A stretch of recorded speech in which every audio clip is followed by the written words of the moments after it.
Said berdoa. Oke. Sebelum kita lanjutkan ya pembelajaran kita, Ibu cek dulu kehadirannya ya. Ibu absen dulu. Ini Pak Ananda Nafrison sudah hadir ya? Sudah sembuh? Oke, Ibu cek dulu absennya ya. Oke, Pak Peri, maksudnya Ananda. Kemudian Amrizal. Hadir, Bu. Irdawati. Hadir, Bu. Ipa.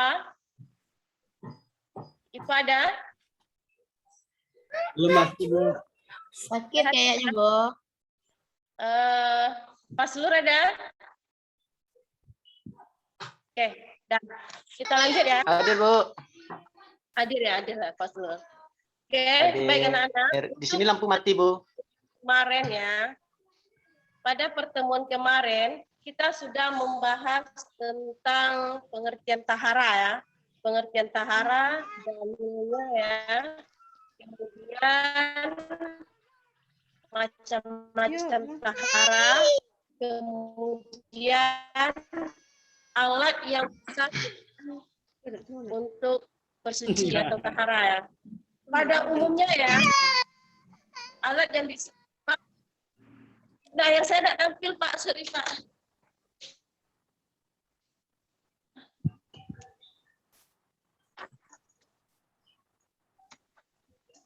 Oke, saya ulangi lagi ya. Baik anak-anak semuanya, untuk pertemuan awal kita sudah membahas tentang tahara, kemudian dalil tentang tahara, kemudian macam-macam tahara ya, dan alat yang bisa kita gunakan untuk tahara ini. Oke, masih ingat apa itu pengertian tahara? Ada yang masih ingat? Coba ulangi kembali. Saya, Bu. Suci, Bu. Nah, jadi tahara itu artinya apa? Bu. Secara bahasa suci, Bu. Bersuci ya, secara bahasa. Sedangkan menurut istilahnya apa? Sudah lupa ya? Oke. Iya, udah pakai. Oke. Ini tahara itu adalah bersuci ya, membersihkan diri, pakaian, tempat dari najis dan hadas. Mengenai bersuci ya, tidak terlepas kita dari alat yang kita gunakan. Biasanya kita menggunakan apa nih untuk bersuci? Air, Bu. Apa biasanya benda yang kita gunakan untuk bersuci? Batu, Ya, Bu, air, ada ya. juga. Jadi tidak semua air bisa digunakan.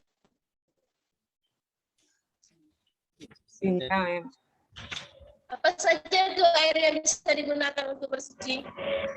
Air apa yang bisa digunakan untuk bersuci? Oke. Air sumur. Digunakan untuk bersuci itu adalah minum. Oke, anak-anak semua, untuk pertemuan kedua ini kita masih dalam pembahasan tahara ya, tetapi di sini kita akan membahas tentang najis ya. Najis ya. Di sini tujuan dari pembelajaran kita kali ini adalah nanti ya setelah Ananda mempelajari ini, Ananda bisa menyebutkan macam-macam najis dan contohnya. Kemudian nanti Ananda bisa menyebutkan ketentuan bersuci dari najis. Kemudian nanti juga. Kemudian yang terpenting nanti ya, Ananda semua bisa mendemonstrasikan atau mempraktekkan ya cara bersuci dari najis ini dalam kehidupan sehari-hari. Karena ini ya, nanti kita akan demonstrasi ya, atau mempraktikkan. Minggu kemarin Ibu sudah minta Ananda membawa alat ya, seperti gayung ya, untuk mengambil air nanti. Kemudian ada yang membawa tanah. Ada yang bawa alat nih? Ada yang bawa alat? Oh, Bu. Ada yang bawa alat-alat nih? Ada, Bu, lupa, Bu. Ada? Oke, bagus ya. Nanti ya kita coba praktekkan. Tapi sebelum kita praktek nih ya, kita pahami dulu teorinya ya, apa itu najis ya. Oke, baik anak semua, kita lanjut. Pada pertemuan sebelumnya ini kita sudah membahas juga pengertian najis ya. Nah, kita ulang kembali. Najis adalah, next. Oke, kita lihat di sini pengertian najis ya. Najis adalah sesuatu yang kotor yang menjadi sebab terhalangnya seseorang untuk beribadah kepada Allah. Najis juga berarti jijik atau kotoran. Nah, coba kita lihat di sini ya, kita garis bawahi sesuatu yang kotor. Ya, tidak semua yang kotor itu najis, ya, tetapi najis sudah pasti kotor ya. Nih, tidak semua yang kotor itu. Ini bercerita sedikit ya. Pernah enggak kamu nih pulang sekolah karena waktunya sudah mepet ya, setiba di rumah, waktu sholat masuk, sementara jangankan mandi, ganti baju belum ya, seragam kamu yang putih ini ya, baju Ananda yang putih ini sudah kena apa namanya itu, kena debu ya atau keringat, daki ya istilahnya itu. Ya, kalau dilihat tuh ada najisnya di sana. Nah, bukan najis ya, nampak kotorannya di sana. Ada warnanya ya, contohnya ada kekuningan, kemudian kecoklatan, kemudian kalau di segi ada baunya, ya berbau dia. Yes. Ada rasanya, ya silakan. Rasanya mungkin rasanya agak asin ya. Nah, jadi di sini pakaian ini kamu bawa untuk sholat. Apakah sholatnya sah? Bagaimana? Sah enggak kita sholat dengan pakaian yang seperti itu? Sah, Bu. Nana Ibu, bagaimana? Sah enggak kita sholat dengan pakaian yang seperti itu? Nggak tahu, Bu. Tak tahu daripada tidak sholat. Tahu, Bu. Daripada tidak sholat, Bu. Tidak pernah sholat. Pakai aja baju itu, Bu, daripada tidak sholat. Tukar baju nanti lama.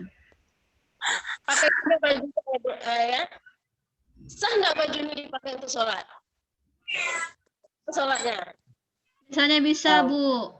Bisa ya. Jadi ya, tidak semua yang kotor itu najis ya. Seperti tadi. Ya, kan kotor itu. Tetapi belum tentu itu najis. Oke, kita lanjut ya. Next. Kita lanjut macam-macam najis. Maka nomor 2 inti ini buku ya. Ini najis di sini ada 3 macam.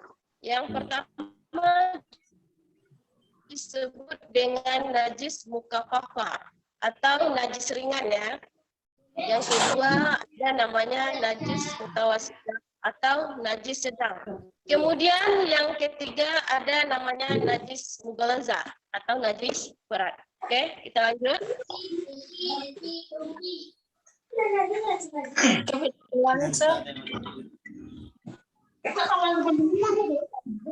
Oke, anak-anak ibu semua, semuanya perhatikan. Ya, Bu. Oke. Ya, kita pertama kita mulai dengan najis mukaffafa atau najis ringan. Apa itu najis mukaffafa? Najis mukaffafa adalah najis yang berasal dari air kencing bayi laki-laki yang belum makan apapun kecuali air susu ibunya dan umurnya masih kurang dari 2 tahun.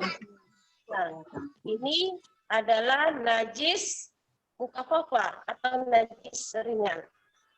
Kemudian cara bersucinya adalah ya karena najisnya ringan ya, bersucinya juga agak mudah.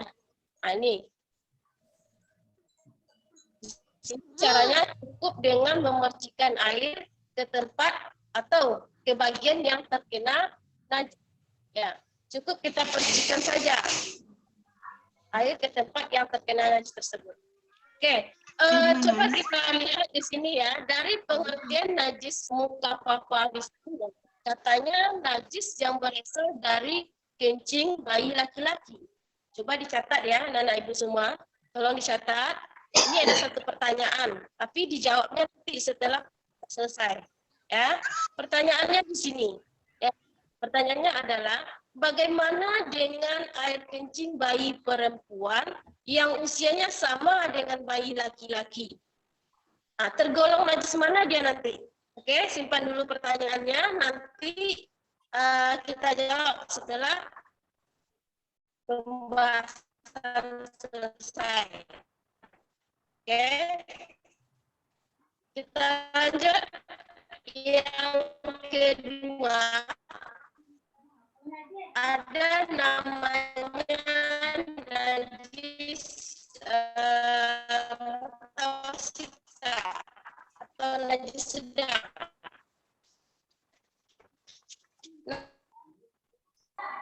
Next.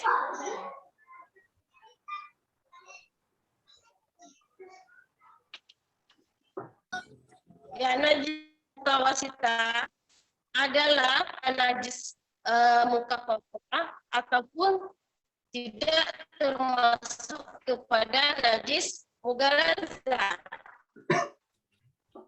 Ya, ini najis mutawasita. Kemudian kita lihat di sini ya, apa saja contoh dari Tampil tadi. mutawasita ini. Yang pertama, bangkai, kan? Bangkai di sini. Tapi selain dari itu, bangkainya najis. Kemudian nanah juga banyak. Ya, tapi kalau seandainya jadi ini tidak. Allahu Akbar, Allahu Akbar. Kemudian adalah benda ya, kecuali mani. Ya.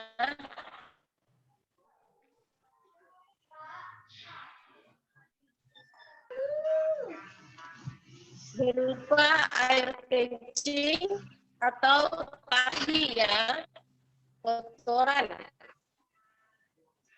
atau hewan lainnya kepada najis sedang. Ada lagi ya, ini benda yang bukan anak semua. Apa ini contohnya, ini benda yang memabukkannya.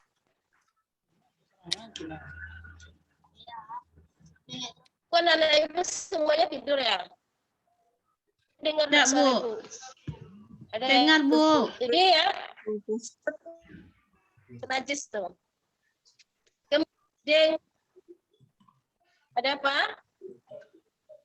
Oke, kita lanjutkan dengan cara bersuci dari najis mutawasita. Ya, bagaimana cara menyucikannya? Yang pertama, najis mutawasita ini ada dua pula dia nih ya. Oke. Yang pertama ada disebut dengan najis mutawasita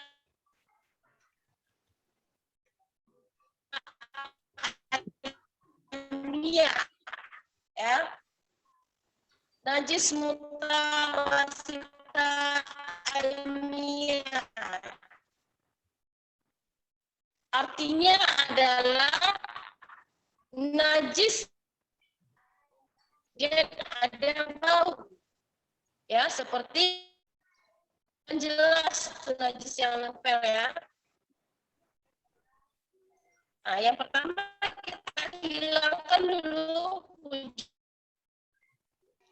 sampai hilang wujud najis tersebut, bau. Next. Kita lanjut yang kedua. Kita Nia di sini maksudnya adalah najis yang diyakini ada terlihat wujudnya lagi. Maksudnya lagi warna, kemudian juga tidak ada. Tapi kita yakin di sini bahwa tadi terkena najis.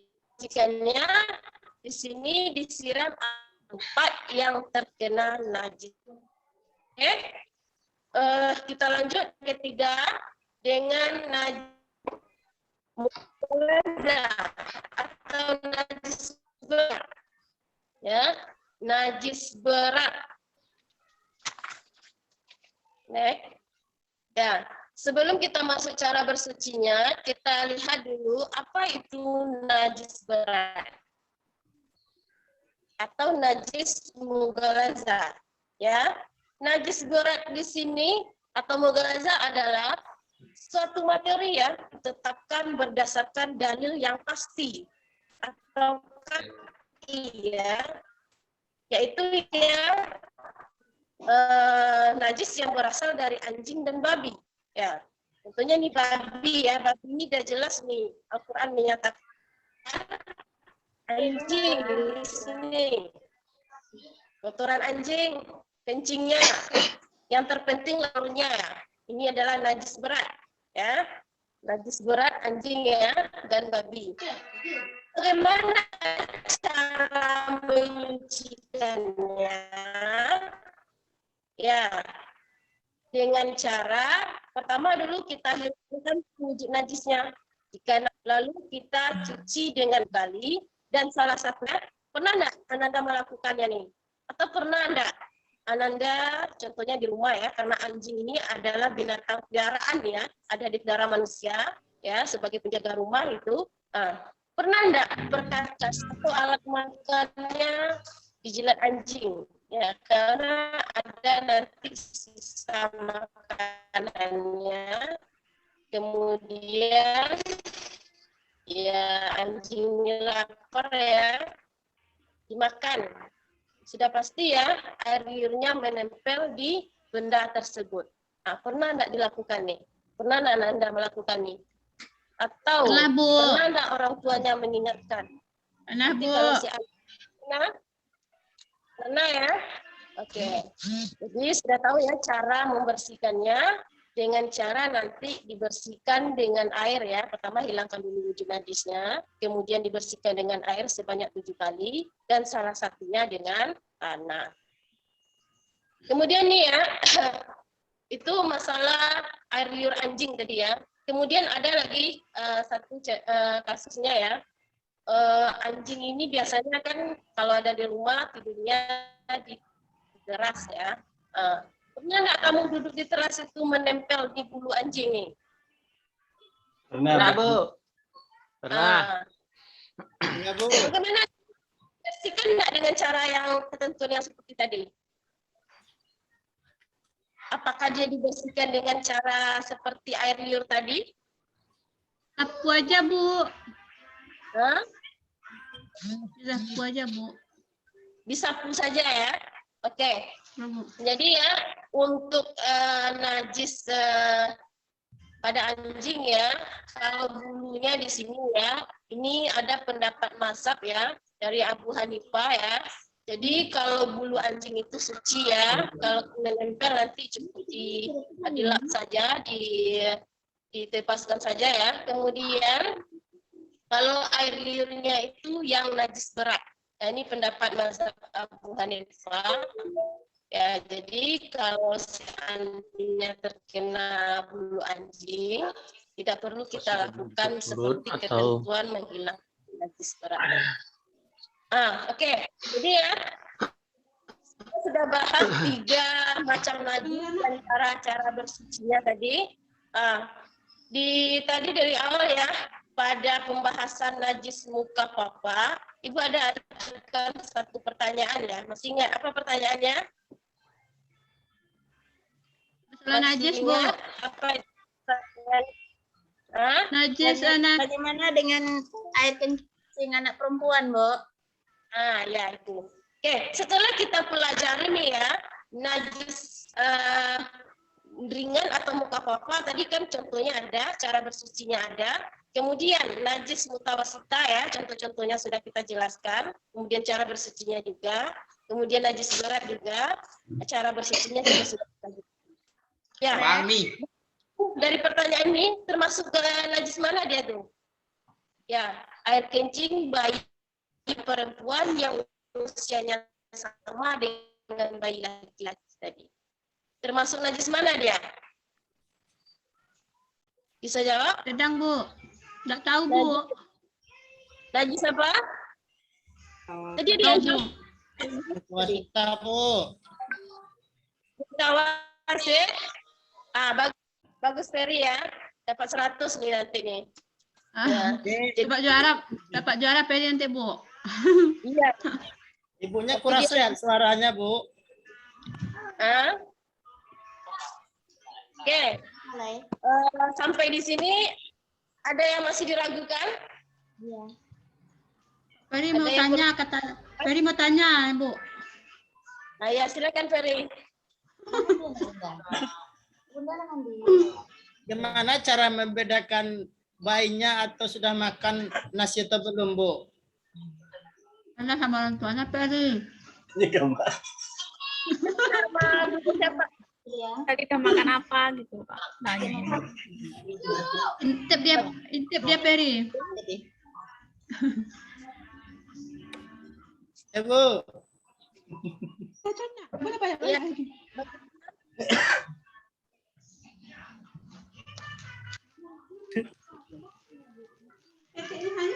Bisa diulangi pertanyaannya Ferry? Ya, Bu. Ini pertanyaannya membedakan kencingnya, Bu. Ya.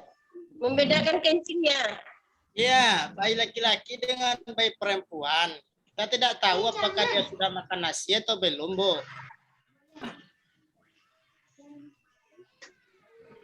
Ya biasanya kalau yang bayi itu ya Pak ya, bayi itu Ya, Bu. yang dekatnya sama orang tuanya ya. Jadi orang tuanya sudah tahu tuh apa dia sudah makan atau belum. Ya. Kalau laki-laki dan perempuan juga sudah jelas bedanya itu. Dari wajah juga nampak tuh. Oh iya, Bu. Ya. Terima kasih, Bu. Ya, oke. Sampai di sini paham? Jadi Pak juara nanti, Bu. Ya. Oke. Sebelum kita tutup di sini ya pembelajaran kita, mari sama-sama kita simpulkan ya.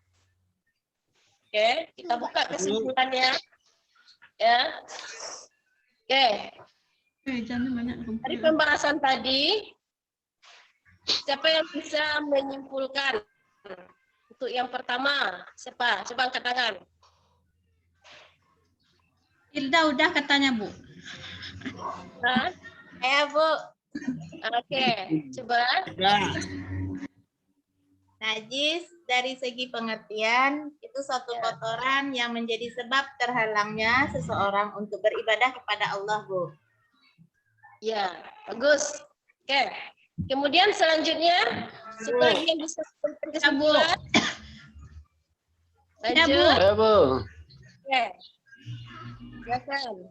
Bagian najis ada 3. Ya. Najis ringan, najis sedang, Ya. najis berat. Terus. Dah, Bu. Nah. Oke. Woi. Ya. Ya. Ibu tambah sedikit kesimpulannya ya. Ya, najis tadi ada 3 ya. Ringan, sedang, dan berat ya. Semakin ringan najisnya, maka cara membersihkannya juga mudah. Kemudian sebaliknya, semakin berat najis tersebut, maka cara bersucinya juga agak sulit. Oke. Jadi itu kurang. Penutup ya, anak-anak ibu semua. Ini ada tugas nih Ibu kasih ya. Di grup ya sudah Ibu kirim nih. Ada LKPD ya.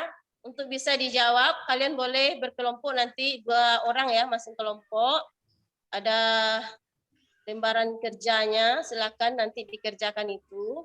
Kemudian nih ya, karena terbatasnya waktu ya, tadi kita harapkan kita bisa langsung demonstrasikan ya. Kita praktekkan cara bersucinya tadi. Jadi di sini Ibu minta ya, Ananda bisa buat videonya saja lagi ya, dengan cara-cara yang sudah kita bahas tadi. Nanti videonya bisa dikirim ke WA Ibu ya. Nanti kita bahas bersama-sama di kelas. Oke? Untuk pertemuan Kan ada besok pulsa, Bu. kita akan bahas tentang bersuci dari hadas ya, baik hadas kecil maupun hadas besar. Oke. Baik. Sebelum pelajaran kita tutup, mari sama-sama kita membacakan doa ya. Silakan Pak Peri dipimpin doanya. Ista'id, ikra doa. Alhamdulillah. Alhamdulillah. Ya Rabbil Alamin. Assalamualaikum warahmatullahi wabarakatuh. Waalaikumsalam. Waalaikumsalam warahmatullahi wabarakatuh. Terima kasih Ibu Yeti atas penampilannya. Kita minta dulu Ibu Marneli mengomentari penampilan Ibu Yeti. Silahkan Ibu Marneli. Terima kasih Pak Debi. Bismillahirrahmanirrahim. Untuk penampilan Bu Yetri, kalau penekanan intonasi suaranya sudah bagus ya Bu. Untuk penampilan, saya pikir membuka pelajaran, bagaimana menarik, keterampilan menarik perhatian dan memotivasi siswa mungkin itu sudah ada ya. Cuma saya kepada RPP. Nah, pada RPP kita juga menampilkan ya Bu, KI 1-2-nya. Situ ada cuma 3-4 ya Bu Yet. Bu Yet. Nah, Bu Yetri. Iya Bu Yetri. Nah, kemudian di awal tadi belum ada melibatkan siswa ya. Artinya di sini kalau kita membuka, ya kalau tadi itu bagus, sudah memeriksa kesiapan siswa, kemudian berdoa. Nah, kemudian yang melibatkan siswa untuk dengan materi kita itu, ya persepsi sudah gitu, yang motivasi. Kemudian yang materi yang sekarang, misalkan untuk melibatkan siswa dalam merumuskan, yang seperti awal tadi disampaikan juga. Kemudian, nah ini kemarin juga saya dengar itu, najis mukhafafah, ya, najis ringan. Nah, najis ringan ini kan selalu contohnya itu air kencing bayi laki-laki yang berumur berapa sebenarnya nih Bu?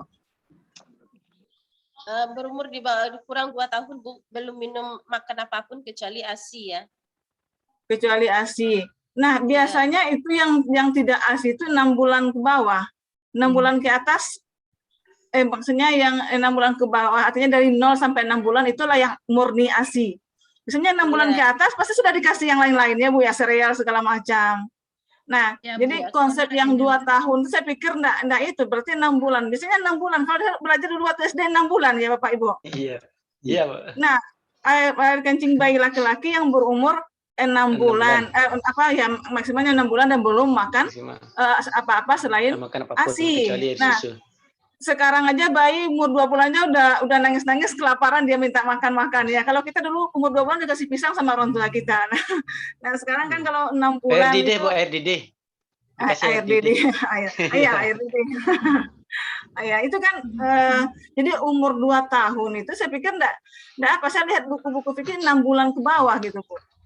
Kemarin juga ada materi yang Ibu yang menyampaikan juga 2 tahun kalau nggak salah saya dengar ya. Jadi dia konsepnya itu 6 bulan, dia umur 0 sampai 6 bulan. 6 bulan ke atas enggak ada lagi itu. Udah lewat dari ASI, udah kasih ya udah ada roti disuapin ya begitu.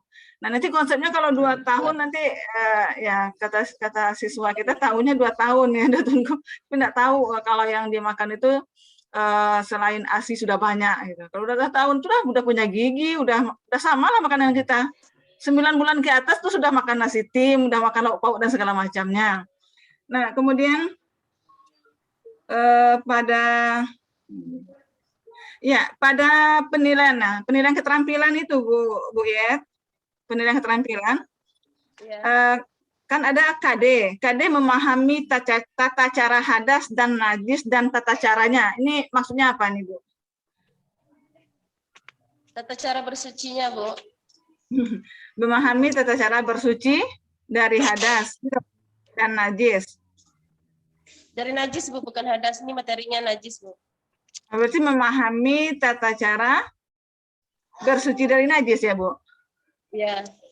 Enggak, kalimat yang Ibu tulis di KD itu, di KD keterampilan yang penilaian keterampilan itu di bawah.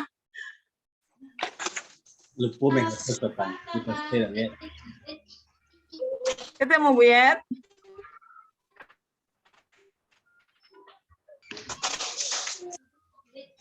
Cuma itu saja Bu Yet, mensinkronkan antara KD, materi dan indikator pada penilaian keterampilan. Nah, materinya taharah, kemudian indikatornya ya peserta didik dapat menyiapkan alat kertas vanila di sana ya. di apanya? Kertas vanila untuk menulis dalil.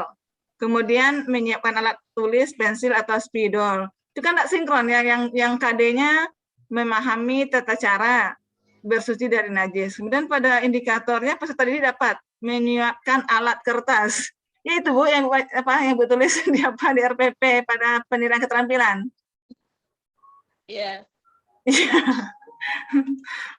Berarti lupa editnya ya Bu ya. Kemudian di proses gitu ya, dalam itunya proses. Kita yang kalau penilaian keterampilan itu ya keterampilan. Nah, bagaimana siswa kita itu dalam melaksanakan tata cara bersuci dari najis yang kata Ibu tadi pas terakhir itu divideokan. Nah, mungkin itu unjuk kerja ya Bu ya. Ya Bu ya, unjuk kerja. Jadi yang kertas vanila untuk menulis dalil ini berarti kan tidak sinkron dia dengan KD atau yang di rubrik penilaian Ibu. Ya Bu ya. Nah, sumber belajar satu ini yang dari tadi juga Pak Debi juga ada mengkritiknya. Minimal kita sumber belajar itu yang jelas pertama adalah Al-Qur'an mungkin ya. Jadi buku fikih kelas 7 ya, Bu. Nah, cuma itu saja. Mungkin ada fikih yang lain ya, fikih yang lain atau fikih yang relevan lah kita buat. Kebanyakan kita bikin RPP-nya buku fikih yang relevan dengan materi. Misalnya seperti itu Pak Debi. Kami guru bikinnya seperti itu. Nah, jadi bahan bacaan itu ya tidak dibikinkan semuanya, nanti dibikin pula fikih sunnahnya, bidayatul mujtahidnya, kemudian dibikin pula fikih Islam adilatunya itu tidak mungkin ya. Palingan kita bikinnya buku fikih kelas 8 atau kelas 7 misalkan, kemudian buku-buku fikih yang relevan dengan itu. Ya, kemudian pada penutup ada di sana kegiatan remedial. Nah, bagi yang belum tuntas awal, biasanya kita melaksanakan remedial pada jam PBM atau di luar PBM, Bapak Ibu? Di luar PBM. Di luar PBM bisa kan? Di luar PBM, di luar PBM ya. Iya, nah kalau di Ibu ya tadi pada kegiatan penutupnya ada melaksanakan remedi. Kira-kira bisa nggak waktu kita mengadakan remedi di saat PBM? Enggak, Bu. Kecuali anak itu tidak tuntas semuanya, Bu. Gimana Bu Leni? Kecuali anak itu tidak tuntas semuanya baru bisa, Bu. Kalau tuntas semuanya baru bisa. Dalam promes kita ada kita bikinkan di sana remedial. Atau mungkin di waktu cadangan atau gimana? Tergantung. Jadi biasanya ya tergantung apa juga ya kali. Kalau kami di sekolah Pak Ibu ya, kalau remedial itu memang di luar jam PPM dan itu pun diketahui oleh kepala sekolahnya. Ada nama Pak Ibu mengadakan remedialnya gitu. Memang dituntut seperti itu. Nah, mana bukti remedialnya, siapa siswa yang hadirnya.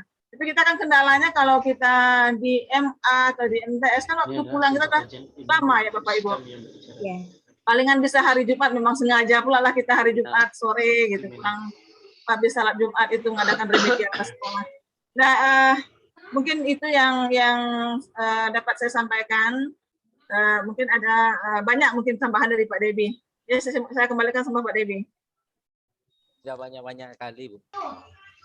Waktu kita tinggal 30 menit lagi ya, Bu ya. Bisa untuk 2 kali per Tahu, 2 aku kali Apa lagi ya Pak Debi? Pak. Waduh. Udah 5:30.